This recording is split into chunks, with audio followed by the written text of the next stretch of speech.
Hello mga mamshi. For today's video ay maggugulay tayo ng mais.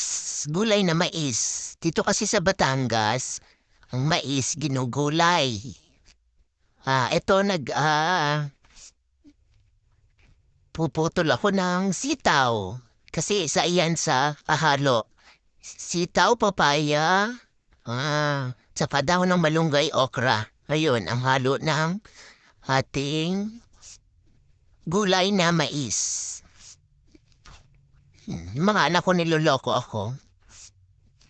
Sabi, aba ang mami, vlogger na. Ganun talaga, nag-i-improve mami nyo eh.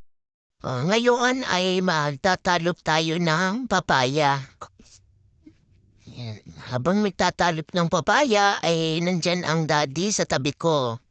Go-usap kami. Tapos, ayan naman yung mais. Aalsan mo siya ng balahibo. Bago mo siya hiwain. Ayan, naghihiwa na ako ng mais. Hiwa-hiwa, ganyan-ganyan. Sabay daldal, ganon. After maghiwa, ay hiwain ko naman ay papaya. Yan, hiwa ko ng papaya. Ganyan ako maghiwa ng papaya. Para maliliit, manipis, para madaling maluto. Yan.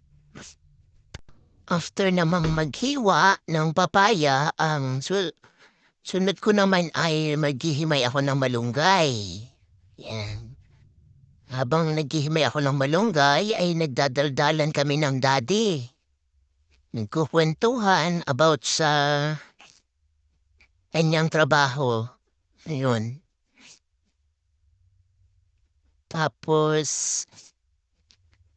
gagayat na ako ng bawang sibuyas. Pipit-pitin mo lang ang bawang. Tapos hihiwain. Yan. Yan.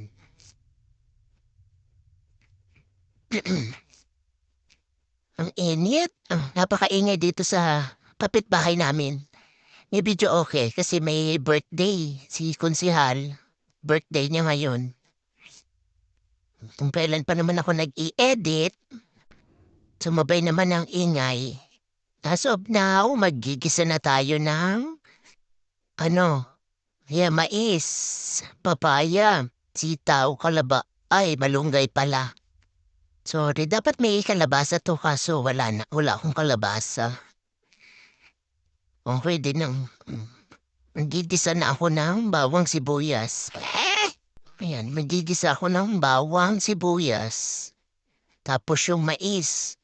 Gigisa mo lang siya dyan sa bawang sibuyas. After nun, ililipat mo siya sa kaserola para malagyan mo siya ng sabaw. O, yun.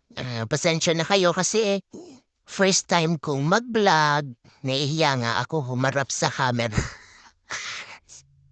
To be honest lang po, nahihiya po talaga ako. Pasensya na kayo sa aking mga lagayan. Malagayan ng ice cream. Pur lang ang inyong mamshi. After mong maggisa, lagyan mo lang siya ng kaunting sabaw, yung hugas niya bigas, tapos lipat mo na siya sa kaserola.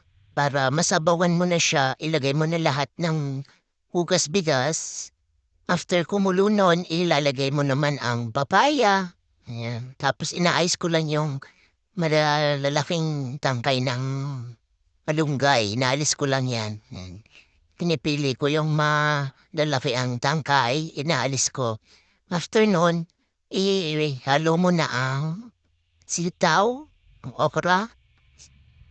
Yan, halo-haluin mo lang. Timplahan mo lang ng asin. Asin lang naman ang timpla niyan. Hindi ako naglalagay ng mga seasoning. Kasi para masustansya yung gulay natin. Yan, kasi kumakain naman ng mga bata ng gulay. Nasa kabilang kaserola, nilagang mais yun. Kasi ang daming dala ng dading mais. So yung iba na magulang na ay nilaga namin para naman May makain kami mamaya habang nanonood kami ng TV. Yan, halo-haluin mo lang. Tapos patayin mo na apoy, saka mo ilagay si malunggay. Ayan, okay na ang gulay na mais.